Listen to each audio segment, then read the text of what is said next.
My girlfriend always brought her friend, and when I asked her to stop, she turned it into a fight every time.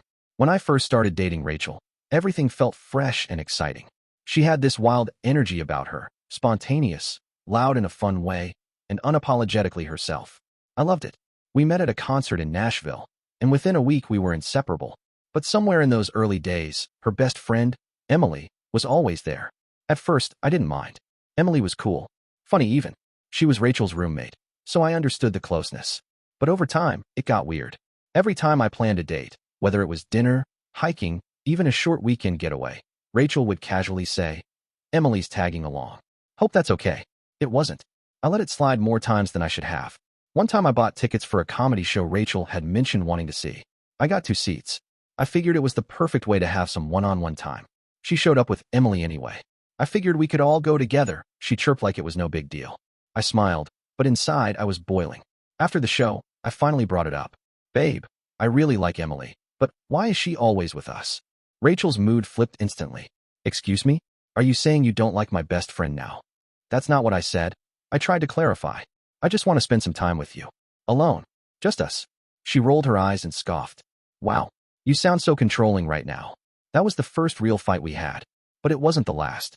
Every time I even hinted at wanting time with just her, Rachel would get defensive. "You knew I came as a package deal," she said once. "Me and Emily are like sisters." Sure, sisters. But I wasn't dating Emily. I was dating Rachel. And yet, the lines kept blurring. Once, on our 6-month anniversary, I reserved a table at this rooftop Italian place she loved. I spent weeks planning it. I even wrote her a little letter. She brought Emily. I stared at them across the table, trying to act happy, but something broke in me that night. I didn't say anything then, but later, in the car, I couldn't hold it in. "Why did you bring her tonight? It was supposed to be just us." Rachel snapped. "God, why are you so obsessed with this? Do you hate my friends or something? Are you insecure or what?" I was stunned. "No, I'm just tired of sharing every single moment with a third person. It feels like I'm dating both of you." She laughed bitterly. "Well, maybe Emily understands me better than you do." That shut me up, but it stuck in my head for days. The final straw came when I booked a cabin for a quiet weekend in the Smokies. Just me and Rachel. I was clear about it this time. "Please, no Emily." She said. "Okay." Guess who showed up anyway? Emily showed up with a suitcase, a Bluetooth speaker, and a bag of snacks like she was part of the plan. I stood there on the porch of the cabin, stunned, holding the door open like some idiot hotel clerk. Rachel acted like nothing was wrong. "Babe, relax. She just needed a break too. It'll be fun." Fun. I had rented a 1-bedroom cabin. There was 1 bed. 1. And now we were 3. I didn't say anything right away. I didn't want to start another fight. I carried Emily's suitcase inside and tried to smile, but I knew I was done pretending. That night, while Emily showered, I pulled Rachel aside. "This was supposed to be for us. Just you and me. Why would you lie?" Rachel narrowed her eyes. "Lie? I didn't lie. I just didn't tell you. You said you wouldn't bring her. Plans changed." "No, you changed the plan." I snapped. "Do you even want to spend time with me alone? Or am I just your third wheel now?" Rachel crossed her arms, defensive as ever. "Why are you so obsessed with being alone with me? Are you trying to hide something? Or maybe you just don't like my best friend." "I don't want to date your best friend," I finally said, louder than I meant to. "And every time I try to talk to you about this, you turn it into a fight like I'm the bad guy. I feel like I'm begging for scraps of your attention." She didn't say anything. For the rest of the night, it was tense. I slept on the couch while the girls shared the bed. My anniversary weekend had turned into an awkward roommate retreat. The next morning, I woke up early, made coffee, and sat out on the deck by myself. I watched the fog roll down the mountains and thought about all the times I'd swallowed my frustration, trying to be the chill boyfriend, trying to be the understanding guy. But I wasn't chill anymore. I was tired. When Rachel came out, still groggy from sleep, I looked her in the eye and said, "This isn't working." She frowned. "What do you mean?" "I mean this us. It's not a relationship. I don't even know what it is anymore. You don't respect me, Rachel. You just do what you want and expect me to shut up and take it." She scoffed. "Oh, come on. You're overreacting." "No, I've been underreacting for months. You've never once tried to see things from my side." Rachel rolled her eyes again. She was always so good at that, and walked back inside. No apology. No acknowledgement. Nothing. That's when I knew I was really done. I packed my bag quietly, tossed it in the trunk, left a note that said, asterisk, "Take care of yourself." Asterisk. Then I drove back to Nashville without another word.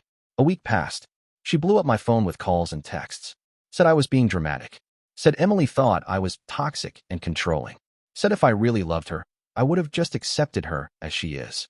I ignored every message. A few nights later, I was scrolling through Instagram and saw a post on Emily's story. Her and Rachel at some rooftop bar, clinking glasses with the caption, "No more dead weight." I stared at it for a moment, heart pounding. Then I smiled. That Instagram story should have hurt. A part of me expected it to. But instead, it felt like confirmation.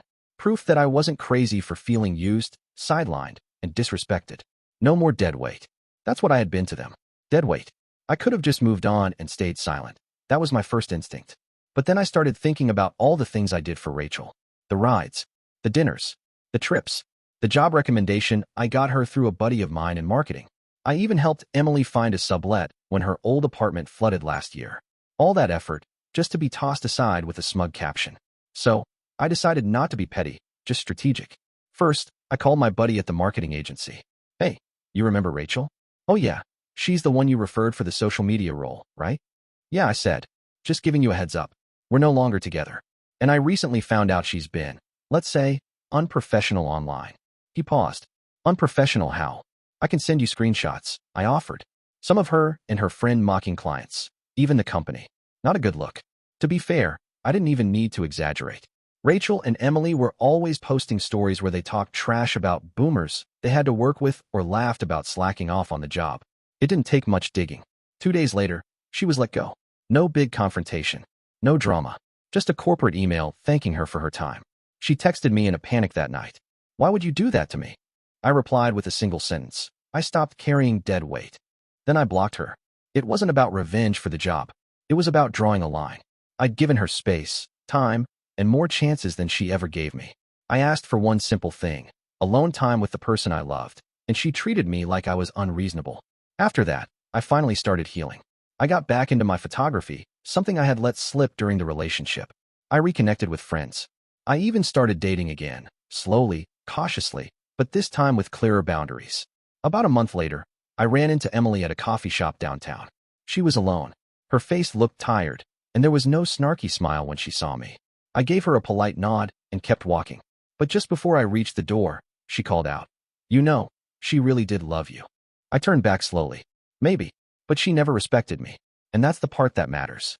She didn't say anything else. Just nodded. That was the last time I saw either of them. Looking back now, I realized the relationship didn't end because of Emily. It ended because Rachel never understood what a partnership meant. She wanted someone to orbit around her life, not someone to share it with. So yeah, it hurt. But losing someone who never valued me, that felt like freedom. I appreciate you watching till the end. Hit that subscribe button and stay tuned for more content.